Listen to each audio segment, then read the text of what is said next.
mark this down, everybody. Yeah. This is the first one. But Charlie Weingroff. We're going to go back sarcastic comments. We're going to go back to it. We're going to make it genuine because I respect you.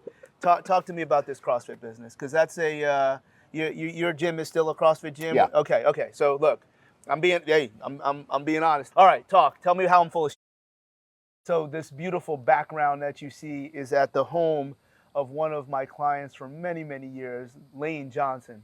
And what Lane has done is brought together, just say, a bunch of good people for what we're going to call some type of performance, strength, and conditioning mentorship. I'll give you a little bit of background before we introduce Jesse Burdick here. I was recently on Allie Gilbert's podcast. You've heard of her, right?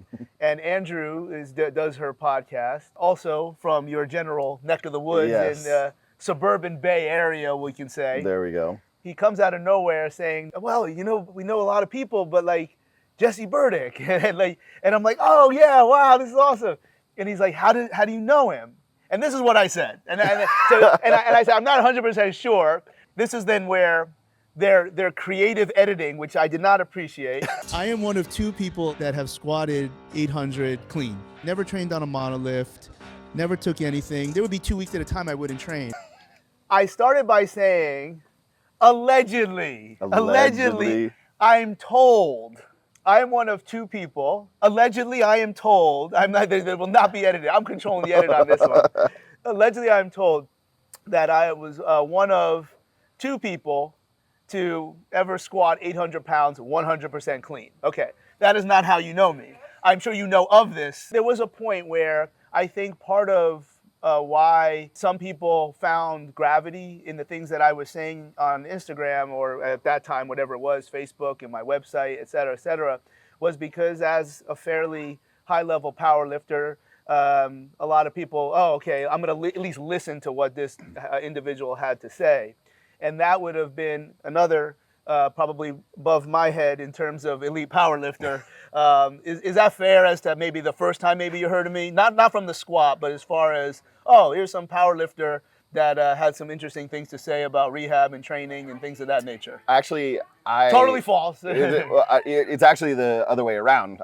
I found you from your work, and then the fact that you walk the walk, talk the talk, you became much more impressive in my eyes, because a lot of times you see people, a bunch of pencil neck geeks doing stuff, and you're just like, look, I know you want to throw the book at me and you want to do all this stuff, or you throw it at some of the athletes, but if you don't understand what it takes in order to get under that bar, be on that field, etc., to me, that knowledge is so much more impressive. And when I saw your stuff, I was like, oh, this is a smart dude. It's like, oh, did you know he's a lifter too? It's like, I really like this guy. So it wasn't A to B, it was B to A. The same thing. So math is hard. Yeah, but and whether I am or not allegedly one of these 2 individuals, that's irrelevant. But the creative edit on Andrew's podcast was that they took out the part where I said, allegedly, I'm told, and it just said I'm one of 2 people, and of course, people that would the interwebs love that. Yeah, where their spine would collapse with like 5 wheels, and they're like, nah, there's plenty of people. Okay, yeah, thank you. So anyway, hey, we've had a connection, and obviously through a lot of other people in the area. Just even to put the hooks in a little bit deeper, I think it was probably Gabe Rangel who brought me in to work with Lane long time ago, and Lane, for a number of reasons, was going to benefit from a big reset in his performance, but he would always be someone that was really tied to performance, not just to be a better football player, just something that you love. Like some people just love lifting, and I don't lift for any particular reason. I like a lot of the things that it brings to me, but I just lift. Like I don't know how I wouldn't do that. Gabe is originally from your neck of the woods in Northern California. So how do you know Gabe? And let's draw those links together. I originally started in Northern California. Started in San Francisco, moved out into the suburbs, and I was at a CrossFit gym. And is that still a thing? That is. Yeah. Was working out of there, and one of the coaches saw a guy who was taking off his shirt, doing the whole CrossFit thing, and he saw that he had a Marine tattoo, and he was just like, what is that kid doing? It's like, we got to save him. So we went and grabbed him, and Gabe actually he interned with us for that summer, and a little bit into the fall we got him a GA, got him a Tulsa. in Tulsa, and did a whole bunch of other stuff. So he was actually my first GA, and ever since then just been a resource for him and a place to come back to, a gym to always be there. And as his career has kind of gone all sorts of different fun ways, he's good enough to kind of drag me along, and so that's where I got to know Gabe, and that's where we kind of move into getting to be here. Yeah, so Gabe invited us, among others, and Lane, there's a group of athletes, a lot of names that you'll know. I'm sure you'll see it on social, but also a couple people to kind of manage some of the stations. And my role is the warm up and the cool down, and really the way I would describe it. And it's not like I have any oversight over this, but Gabe would probably be very influenced by how I would program. You're following up and still what I would call the warm-up. In my mind, when somebody trains, especially in the off-season where time is really not an issue, the warm-up has several components to the point where you wouldn't even know when the warm-up ends and the workout finishes. So I'm really doing what I would be in the first block or the first or second blocks of the warm-up. We really just did one. And then we probably, there was like 4 stations? Yep. Yeah, so you did one of those. What did you have today with these guys? So I got to do a little bit of potentiation, so some med ball throws both forward and backwards, and then some single leg jump to a two-leg land. And then prior to that, I did some body tempering before they jumped into warm up. That was before they did with me. Yeah. And then just helping out manage the back squat station, and I actually got to help Robert out a lot because he just had his second hip done, and I've had my hip done, and I've worked with a lot of hip replacement people, so just trying to get him to feel where his hips are. Yeah, I tend to think I might be on that hip replacement round. Well, at some I got point. you, man. I got you. We got the playbook. And very, very exciting because, again, I'll tell you a story. It was a long time ago. It was the engagement party for Allie and I, which would have been a little bit before COVID. And we were at Topgolf, shockingly enough, in Orlando, believe it or not. And I remember just standing, because we had like 3 bays, and I just looked at all these people, and it's like, wow, like so-and-so, like they probably knew each other existed, but these are people that are communing, and it's all because of 1 or 2 people. And that's where we have here, because when you say Robert, there's probably a lot of people that if you say his last name, the guy that we're looking at over there, Robert Irvine, currently cooking dinner for us, which is completely nuts. So now we have a world-class chef and the bar that we all eat. We get whatever says Robert Irvine on it. So he got a little bit dinged up, but it's also when everybody is in an event like this, we've known each other, been waiting a long time to maybe sit down and talk like this. But other people like him, I mean, I know his name from the bar. I don't even know that he's a celebrity chef. But everybody just feels so comfortable communicating. Hey, what's up, man? Obviously, I know Tristan. I know some of the the guys in the NFL, but I don't know everybody. And there's just a level of comfort. Do you feel that too here? It's remarkable, actually, because I mean, who Robert is, and some of the guys, and coming over and saying, hey, man, tell me about yourself, and for no reason but that we're here, which is really great.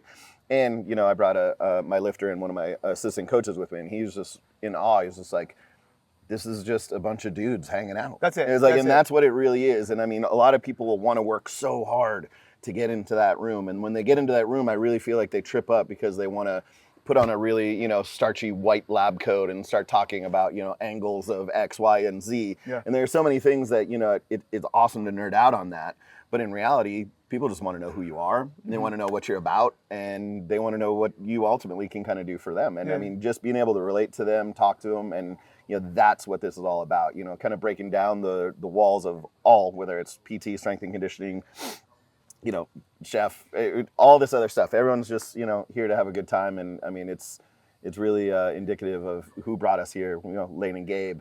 Where it's just like, hey, let's get everybody together, good humans, and let's just see what kind of happens. But there's a little bit more of a window into what they were doing. I think a lot of, if you follow professional football, there's a lot of what are called masterminds, and they're really positional based. So you're going to see one for the offensive line that Lane was or is a big part of. You see Max Crosby's. There's more for interior linemen. One of my guys, Kalijah Cansey, is going to do that this summer. and I'm sure there's always a quarterback camp where you're really just focusing on specific skills. And what Lane was trying to get his feet into, even though obviously he's still an active player, at least at the time of filming this, he and I don't expect that to change in any short period of time, but you could be watching this 4 years from now and then maybe you find this, that he wanted to develop a mastermind. So this is the first time ever that this event has happened, but to then have coaches that can communicate almost in this sidebar fashion within some type of structure of a training session. So we have 3 days here in Oklahoma where 3 consecutive training sessions, but then obviously because Lane's facility that he has here in Oklahoma is absurdly well equipped, but also really able to support good, maybe even as much as 24 guys. That might be tight, but there'd have to be some keen programming. Yeah. And I don't know what our total number is here, but really what I think Lane and Gabe tried to do was bring together a lot of people to just impart information as if it would be a mastermind. Yep. I don't think that this is the way we're going about this in year one is what it's going to look like later, but I don't think anything ever looks like that. Did they explain it to you like that? Yeah, absolutely. And I think this is just kind of a really rip the Band-Aid off moment. This is something they've been wanting to do for a while, and we're able to execute it this year. And I firmly believe that everyone's going to kind of look at this and look at everything that we're going to do and say, like, I got to go to that. We'll probably have double what we have this year. And look, it might be 12. Somewhere else too. Yeah, also, yeah. Because at some point, space is going to be a thing if it becomes that type of desirable event. I was always like, they're talking about this. I'm like, yo, I need the dates because I don't know if I'm going to be able to do it. You keep pushing this out. So I would say this. I would say it to a lot of people. It's always very flattering. You've always said some really nice things about me in terms of my ability or whatever. And obviously there's some people that we know that we work with, so there's some real life things. I take a lot of pride in, like, I actually work with people. Yeah. I think there's a lot of people that I don't care, I'm not a hater that they get run, but if they don't work with people, then I would thumb my nose a little bit. Yes. Make me cry here. Tell me some of the things that maybe that you have had a positive impact in some of the stuff that I've said. So or have not. me tell you about how great you are? Go. No, like I said, the whole idea of training is rehab, rehab is training, right? I mean, very catchy. That is good. Someone should write a book about that. A book, maybe.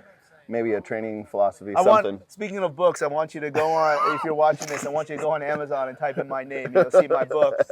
There's, it'll say temporarily not available. It's been temporarily not available for about a decade now because they only made like 10 of them, okay? So, I think I have one of them. So that's one of 10. I should have brought it to get a signature. I'll sign it. So. No. This isn't about flattering me, but I think if what I really want to rephrase or redirect, if a highly accomplished coach that is humble enough to say some good things about that means there's been impact. Yeah. And that impact is how you help other people. That's really what I want people to hear. It's not about me getting run. No, it's just philosophy of that, whatever training block, whatever thought process behind it, has to be someone who is guiding that, and there has to be specific things that lead into and follow said block.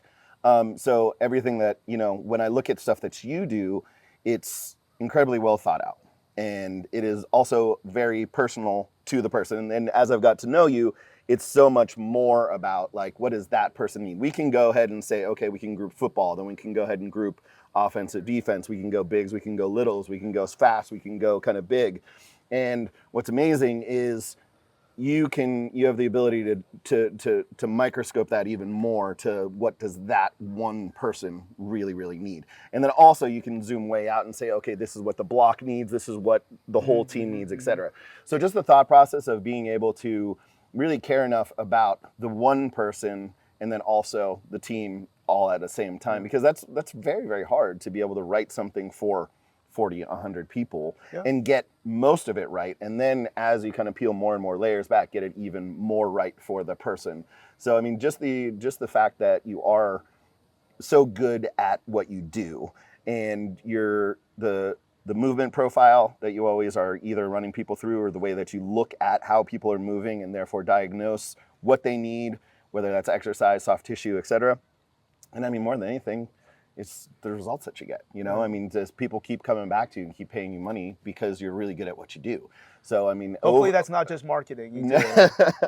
Over and over and over again, you know, I mean, that's just, it's not a secret. And, you know, you pay attention to that because, again, not only you walk the walk, talk the talk, but, you know, you're getting results for actual athletes, not necessarily just, you know, a regular lifter.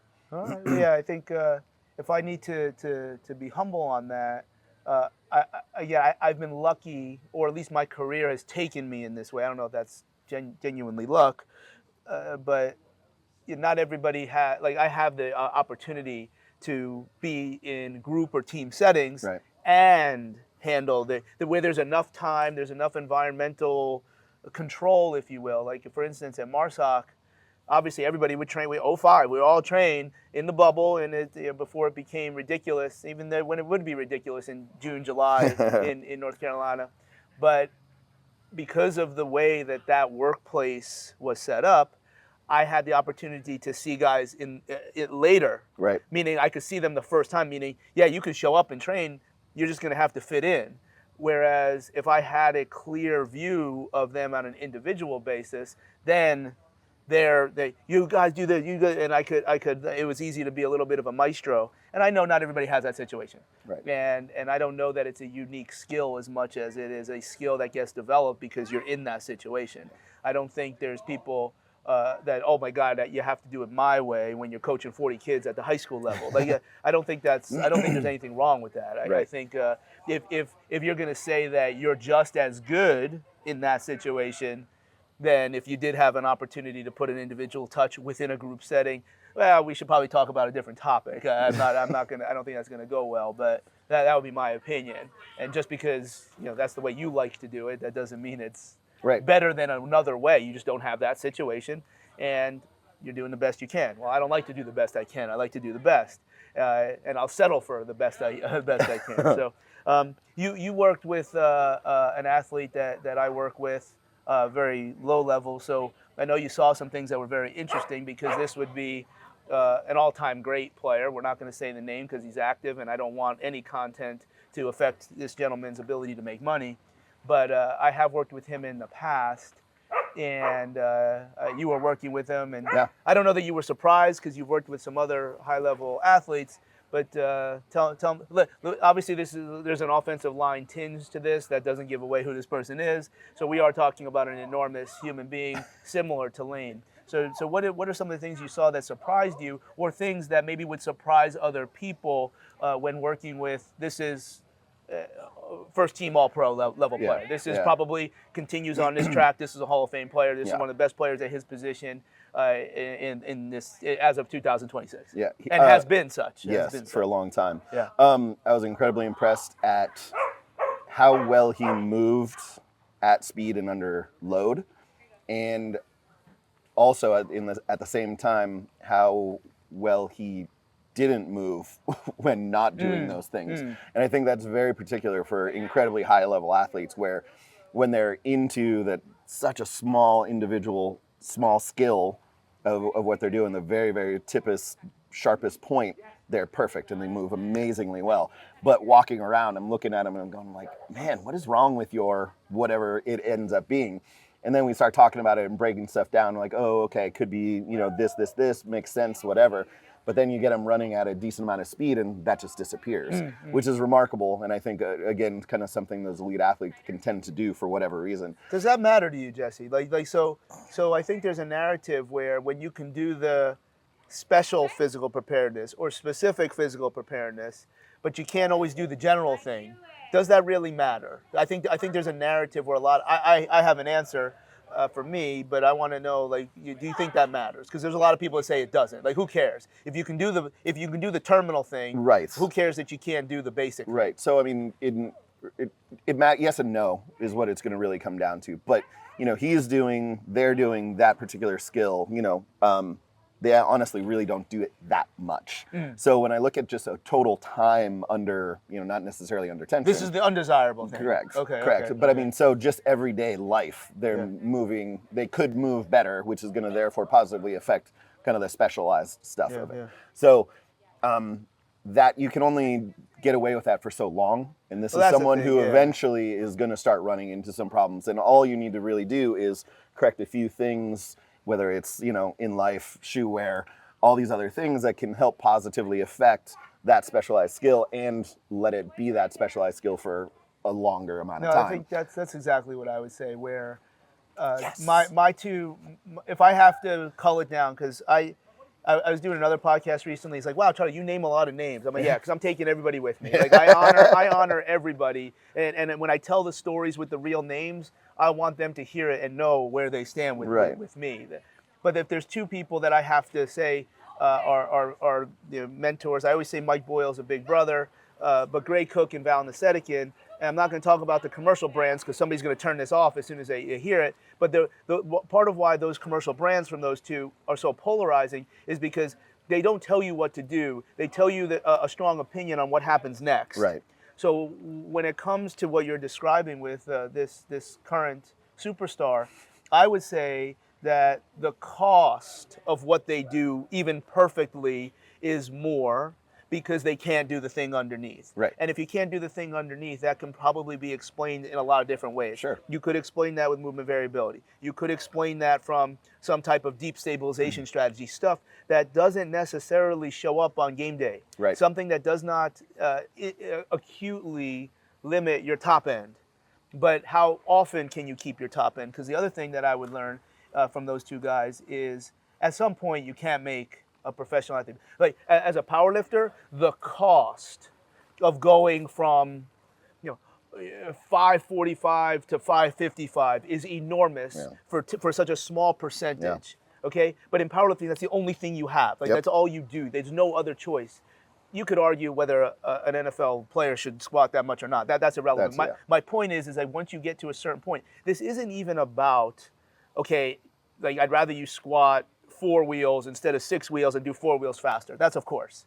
I'm talking about, okay, at some point you can't make them stronger or faster because not because it's physiologically impossible. Like to get like this much better is going to cost that much. It's nonsense. It doesn't even happen. Like when I explain this to players at this level, they're like, "Yeah, we don't have anybody upstairs. We don't have anybody with the team that understands that." I'm like, well, maybe they disagree, which is okay. Like it's not, I'm right, but that's not a problem.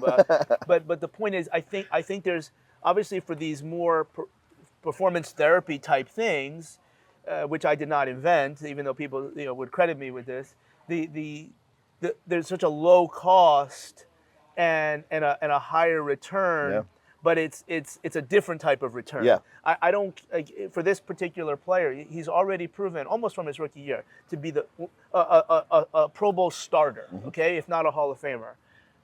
I just want him to be who he is. He's already proven that he's at. There is no performance metric that he needs to get better at. He's already proven it. Yeah. I would like him to be able to do that for as long as he wants to, so that he can make as much money as he wants to, and he can walk away from the game. I always tell this to players when you work at the highest level. The goal here is for one of the top goals is so that you are not forced to walk away. Right. You leave the game when you feel like it. And if you want to make more money, and that actually came from, and I'll hand it off to you after I tell it. That came from my experience with Allen, where obviously Allen Iverson didn't do shit. Okay, like. He just didn't do anything, okay? Like, I tell this story, and I know when I see him in person, it's always a hug. It's amazing how he remembers everybody. And he would always say that, too. But I think he did wall squats once with a ball in his back. He did one repetition. He laughed and moved on. And I would write down when he would do stim or something. That counted as a workout for him. Right. As of what? I'm going to fine Allen Iverson for not working out? Anyway, I wish that I was somehow able to get him to do something so that at that time in the league, 4 for 12 would have been that token contract that an older player would be. But and I don't know that I could have accomplished that, but you remember Allen would say, like, how I'm an MVP, how I'm going to come off the bench. Right. And then whether he came off the bench or not, I just wish that he could have done something for his general physical preparedness so he could get another 4 for 12 and at least another couple years. Obviously now he's in much better shape, but for a long time, yeah, he didn't have money in that, and I wish that I could go back to whatever maturity that I needed instead of being some 20-year-old punk in the league, that I could have helped him. He never would have been a better player. Right. He could have been a better player for a longer period of time, which is an opportunity to make money. So and do you see those things? Absolutely. And I mean, I think not only to extend the career, but I always kind of look at it as like, like what we're talking about, how much higher of a peak could there have been? Yeah, that's careful. You got to be careful. Yeah, you have to be careful with that, but just to have that potential. If we fix a couple of lifestyle things, movement stuff, in theory, it's there. And when you're dealing with someone who's at that high of a level, it's not out of the question to ask that to theorize that could be possible. Yeah, so all you want to do is just give that chance. Though. No. But you just say, hey, we're just going to go ahead and give you that chance that you're going to be, you have the possibility to be Superman for maybe a little bit longer. That's all I'm looking for. I'm very careful of saying where I know a lot of people do say, imagine how good you could be if you did this. Nah, I can't. You can't talk to an NBA All-Star and say that. No. I don't believe, especially NBA. Maybe there's probably different people you can make that assertion to, but I don't. I make it my business. Like, I don't ever say anyone outside of like a developmental level situation where a player gets to the league, and you don't see it as much in the NFL, just by the game is played. But you certainly see it in golf. You'll see it in other sports that have been where they're just they're not grown yet. Right. So, okay, that's a developmental situation where we need the box to be bigger. But I don't want any. I don't sell a bigger box for that type of athlete. I just want the box to stay even, sharp edges, be who you are. Because if you've made it to this level, you've proven it. Yep. Doesn't mean you can't get better. Remember, it's also a team sport. Right. And the variables of travel and golf and tennis, I'm talking about the sports where I've got firsthand experience. I'm not trying to remember back in the day. I don't think I could do anything to help Milos Raonic serve the ball harder. Right. But I do think there was a lot that we could do so he could have as long a career, so that he's on the tip of my tongue because I just heard from him the other day. But that's.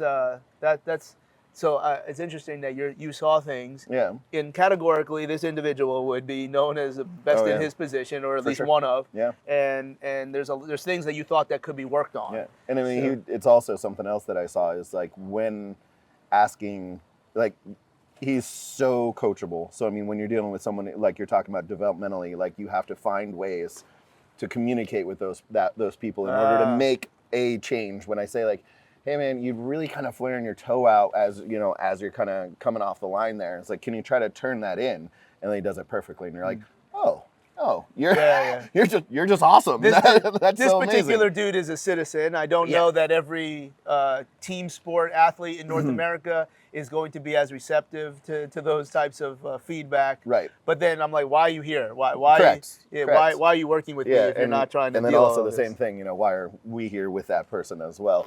And then the other thing that really struck me is, I asked him if I could kind of work on him because he had a couple of things going on, and just the tissue, as I was working on it, and we were working through a couple of different things, whether it was passing, stretching. You're talking about manual therapy. Manual therapy. What are your hands telling you about his exactly? tissues? Yeah. So I mean, the tissue quality was just insane. It was insane because you work on someone and then you hope you get some sort of a reaction, and the reaction was so big, and I'm good at what I do, but I'm not that good, right? Yeah. When I was just like here, and he's like, oh my God. You told me how great I was.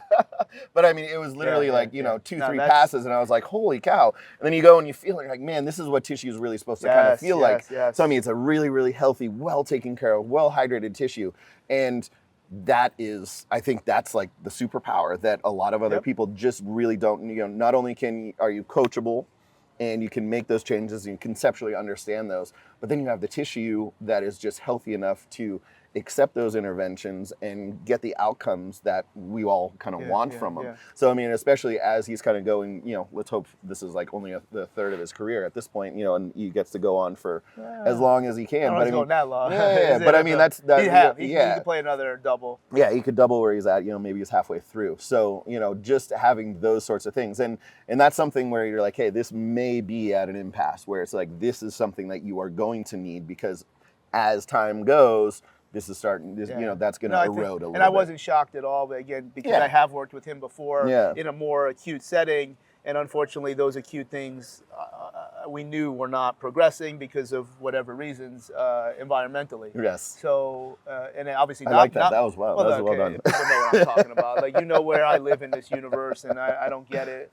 But I also I know I don't have to work with every single person. Right. And at some point, maybe being at an event like this with incredibly low pressurization, not week 13, when there's a playoff run, is a different way to, you know, grow business, which is okay to talk about. Like, that's not against that, and we're not paid to be here or to do talk like this. And I think that removes some pressure as well.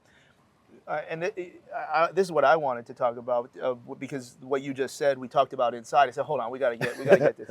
And because I think which is so cool that that this whole thing should actually be, you know, videoed and audioed at all times. We need a special editor, you know, for some points, but the boom is over your head at all times. No, just move that. What was the movie with Jim Carrey? Truman Show. Truman Show. I mean, just to have everybody mic'd up, we would get some because I mean the high level conversations that I've had, and you know, we haven't been here for 24 hours. It just. It's so insane. It's just so crazy. We're stumbling to make sure we don't name the player, and that's a rule that I have. If it's an active player, whether they're my client or not, I think it's incredibly irresponsible to be talking about these things, and then because somebody could use it. Yeah. Years ago, David Weiss, he's, you know, all God supreme leader of basketball operations in the NBA, asked me to come in and talk about Canada basketball because he knew we were ahead of NBA teams in terms of what we're doing in sports science. I don't know that he would ever admit that, but that's what it was. I mean, I was in his office in a shirt and not no tie, but a suit. And he asked for a couple reports, or maybe I offered. He said yes, and I had 3 made out, and then I only gave him 1 because these were 2 active players, and I just don't think that and this was just internet scraped information. It wasn't the players that I worked with. He wanted to see how I would make certain suggestions, and what we found was when players were injured, like how many minutes they played when they came back. I'm saying, you have no data. Like this is why they get hurt again, because they're coming back and just there's no attention to load, or if there is attention to load, it's completely farcical. Right. You saw like a player play, you know, not play for 8 games, and I think it was something like he came back and played 22 minutes, 43 minutes, and then missed another, you know, well, okay, it's an overtime game, whatever it was. But I took 2 away because the one player was not active he wasn't in the league at that time. And I thought, look at this. I don't want this data to. And these were players I didn't even work with. Right. But I want to go back to the soft tissue piece because I think you hear like the quality of the tissue, and people will ask me like, hey, when I'm doing my thing, and I can teach you what I am trying to do, but I cannot tell you how my hands, you know, comes through the front of my the dorsal part of my spinal cord, the back of my spinal cord to my brain, and then I have to reference that. And I can tell you what I'm trying to do, but I can't tell you what you're feeling. And I think that if there's a way to try to describe that, I think people would be shocked at 6'5", 6'6", 6'7", or NBA players. You know, the median size of a lineman is 6'5", 300. Obviously, in offensive linemen, they're going to be heavier. NBA 6'5" is nothing. You're small. Yes. But when you look at these ridiculously explosive and enormous human beings, and if I line up 10 of them and you say these 8 have good tissue, I would probably say that if you were to like lift their arm or lift their head, they are brilliant at relaxing. Yes. So to see this enormous human being, and it's like if you lift their head to maybe treat their occipitals, it's like if you drop it, their head is going to go like this. Yeah. Every great athlete is elite at relaxing. So if your tissue, I would say, what is high quality tissue? So to start this learning process, so they don't hear you as a talking head, is like you got to do something, and then reference. Okay, is that tissue have as little resting contraction as possible? Yeah. Why is that important? Because unlike the car, you want the tissue to be at 0, if you will. Yeah. And that is how you have maximum acceleration. Like you can't accelerate if you're not at 0. Yeah. You need 2 points. So if you're already moving, in theory, and I found that young clinician earlier in my career that, wow, like I'm shocked at how easy you can relax. Yeah. And then when I get manual therapy, like I want to try and relax. Good luck. But that again, I can't tell you what that feels like, right? Until you do it, and you're shocked. Oh, okay, now this is my reference point of that's what quality tissue is. You shouldn't be able to, like, it should feel like goo. It should feel like nothing. It should, obviously there should be contours where there's supposed to be contours, but if I touch the tissue, I don't think it should push back at me. Right. I should, and then, okay, my arm is at my side, my elbow is relatively extended and laying on the table. Why would I have any tension on this front side, or whatever Thomas Myers would call it, the superficial front line? I don't know what it's called. But my point would be, do you think the tissue should have that tension in this position? So now you move it. So now maybe I have my hand on the lat, and I bring you up to why is his lat getting tight at 85 degrees? That doesn't make any sense to me. It should get tight at 180 or longer. So that's how you kind of, at least that's how I would do it, at least from a conceptual standpoint. And then it's the reaction to what you are doing, and if whether it's a pin and stretch, ART, whatever it is that we're going to call it, where you very different, by the way. ART, pin and stretch, completely different. Sorry, my goodness. So going from okay, hey, we're getting resistance here, we should be getting it here. Do a little bit of work, and then you feel it again, and you get up to here. When you have a quality tissue, like the difference is almost immediate. The change is there, where if you're working with someone who's got a real, and this is a chronic, chronic is a poor word, but this is a chronic injury that's been there for a long time that we're dealing with because he's a professional car wreck survivor.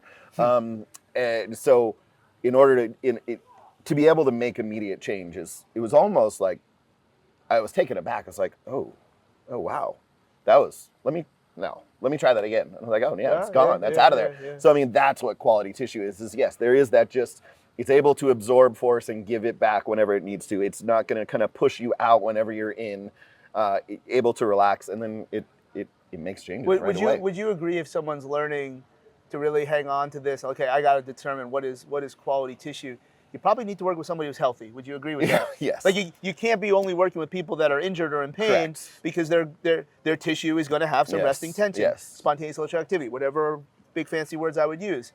I found I got to the point where I'm communicating from working with healthy people. Yes. Like we're just cleaning it up. Yes. We're not trying to, and maybe we might find things that we're not expecting, but I found it with the healthy people. Yeah, and it is non-injured. Zooming out on that, it's just like, oh wow, we're not dealing with a ton of healthy people a lot.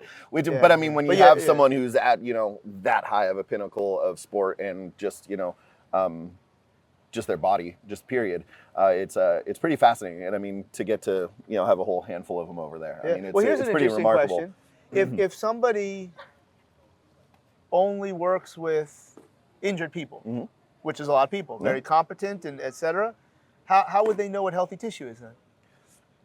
I hope that not every piece of tissue on anyone is going to be unhealthy. So there has to be some sort of a frame of reference, because there are people who are, our mutual friend Mark Bell is about as tight as you're ever going to meet a person, and I've worked on him for 20 years, and no matter what I do, there is just a level of tension that is always constant in there. Even though we've made changes in all sorts of things, and him getting better, tissue quality, all of the things, there's still that just inherent kind of tension. So I think what we're talking about is higher level. We're not talking about what it feels like or all those other things for a person. You're like, oh hey, this might be kind of healthy for you, and that's okay. And let's try to get the bad pieces a little bit better. Yeah. Sure, absolutely. But here's where, and if I'm condescending or incriminatory, guilty as charged. I think there's a lot of rehab clinicians, regardless of where they went to school, that I would actually consider competent, to the point that I would like to hear what they have to say. Not all. But I would also incriminate them for people that probably don't look at the whole body nearly as much as other more performance-based therapists, where if you're a researcher from Qatar that is well known for the hip, I'm going to listen to your talk, your pre-conference seminar that you got to pay extra for to talk about the hip. But I don't know that, and I'm not talking about the lat becoming the thoracolumbar fascia becoming the IT band. That actually never really happens in terms of the one arm, like that doesn't work. What I'm saying is I've never heard said therapist, that some of you may actually know who I'm talking about, is ever talk about the shoulder. It's just not what they do. It doesn't mean you can't learn from them. Right. But I would wonder, again, if they're never looking at the shoulder. Because, for instance, how I might manage somebody's hip, of course, if someone has pain, you can't not work on their hip. That's a big thing that I think people miss.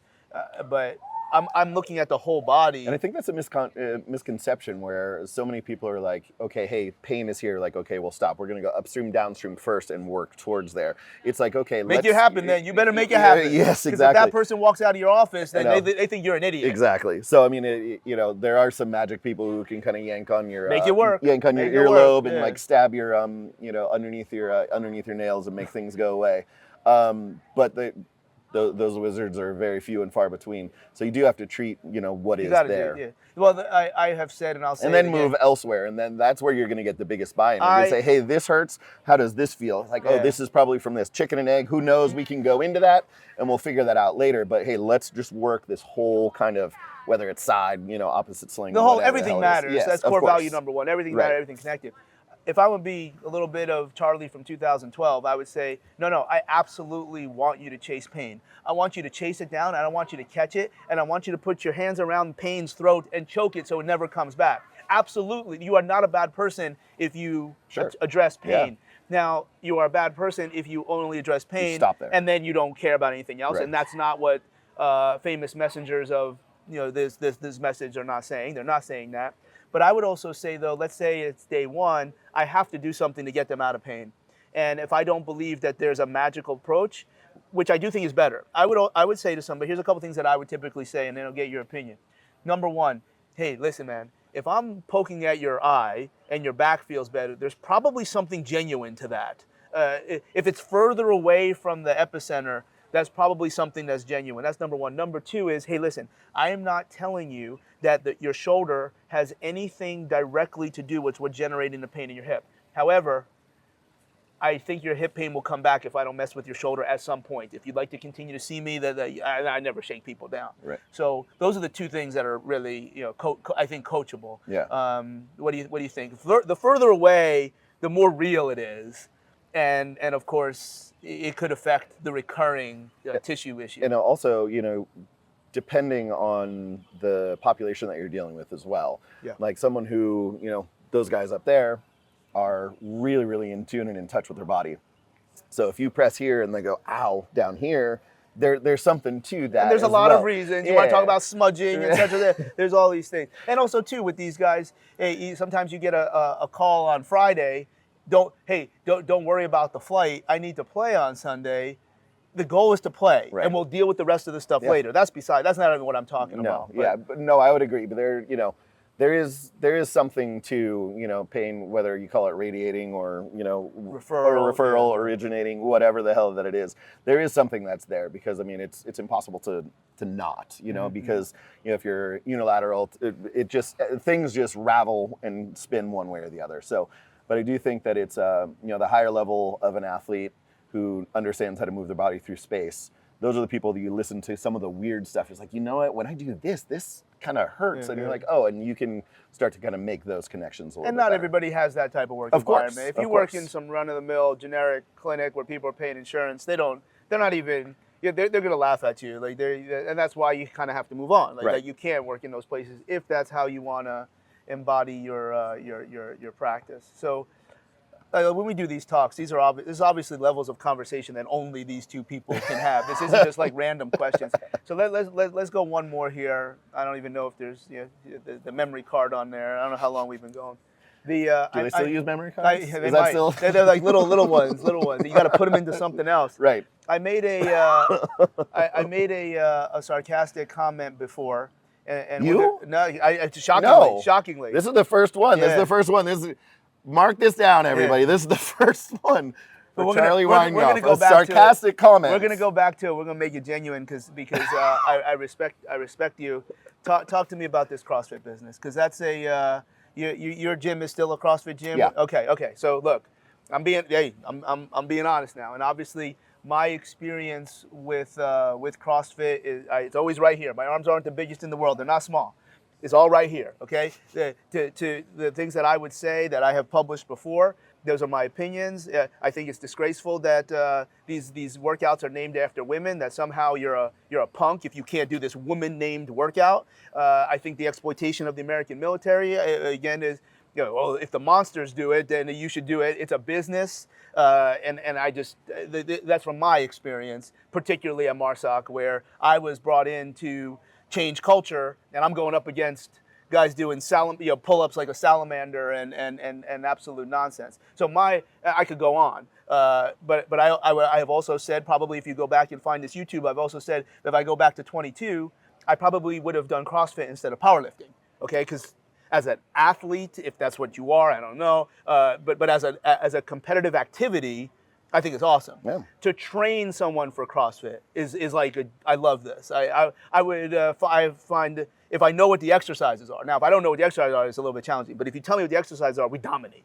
Just destroy people. Like it's because you would not train like a commercial CrossFit. You would train like an old 1988 Soviet heptathlete. So, right. All right, tell me how I'm full of shit. I don't think you're full of shit. I think there's a lot of perceptions on CrossFit, and I think that a lot of those things are self-inflicted. I've been in and adjacent to CrossFit for over 20 years. Started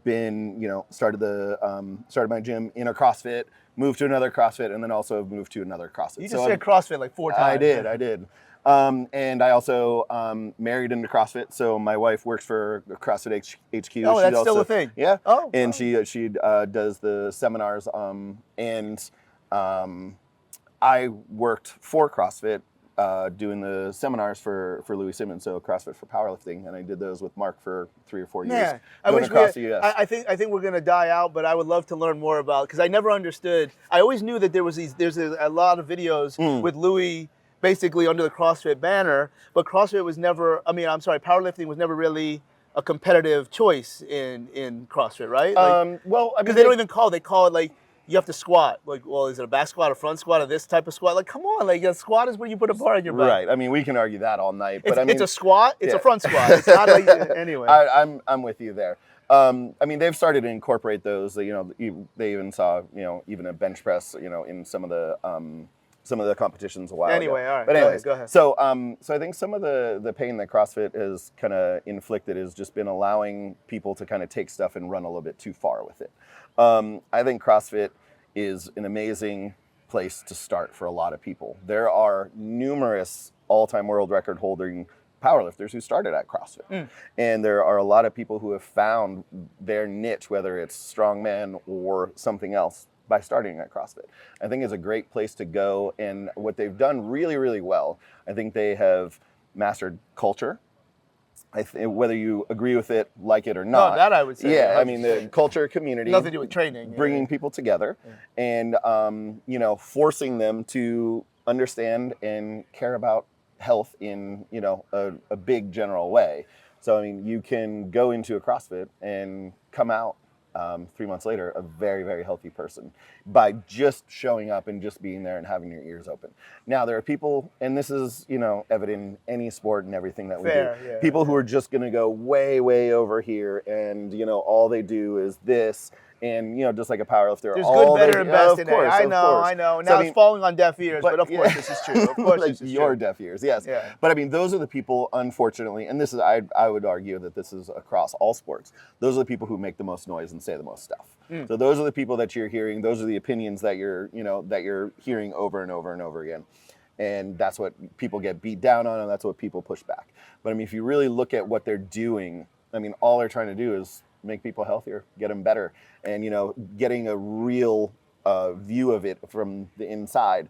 Like, they do some really, really great stuff. Now, there is some stuff where I go like, well, I wouldn't do that, but I'm not necessarily a CrossFitter, and that's okay, right? But it has afforded me the access to a lot of people. It has allowed me to help a lot of people's change their lives athletically, physically, through tissue work, etc. And it's helped me meet some really, really great, amazing people. Sent me around the world. It's fantastic. I think for what it is, it needs to be appreciated for what it is, and it needs to be talked about for what it isn't. And some of those people who are making the most noise are the people who end up, saying those sorts of things. Core value number 3. Core value number 1, everything's connected, everything matters. Core value number 3 is multiple things can be true. Right. What I'm saying I believe to be true is largely opinion. I believe, and look, we sat here and talked for an hour about a ton of things, and this isn't about agree to disagree. Like I agree with everything you said. Yeah. I don't. Would it be a difference in my emotion? Because I'm coming from a position of emotion, negative. You're coming from a position of emotion, positive.